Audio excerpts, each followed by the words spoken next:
Hello and welcome to the first BA Devlog. I'm Delta, the main developer behind the series, and today we're going to be going over some of the recent changes to our next upcoming game, Grand Adventure Crimson Advent. This will be as spoiler-free as possible, but obviously there's going to be something shown about the game and its premise, but nothing about the actual plot.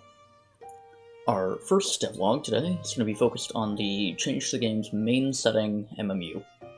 While Nozomi and Doga's Grand Adventure had the party in and out of Narutopia, and Grand Adventure Dawn of the Prequel has Snakes from working out of Nanaville, Grand Adventure Crimson Advent is set almost entirely on the campus of Multiversal Magic University. This game is even more centralized than the others, which is a term I just made up to describe how much of the game takes place in one location. That means MMU is going to be very important throughout this game. Previously, going between locations was a pretty simple system. From Dayman's dorm, you'd select where you want to go, get a short animation, and then you'd be there.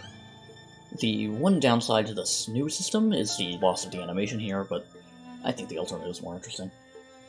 Now, when you leave Dayman's dorm, you'll end up in the dorm building itself. This is already full of NPCs, and exactly which NPCs are here is randomized every couple of hours. The same goes for anywhere else with random NPCs. It's a pretty big building, and there's not too much to do in it right now, but I do plan on changing that. For one, later in the game, you'll unlock the ability to visit a friend's dorm, and I'm probably going to add the chance to hang out with some other characters in the building.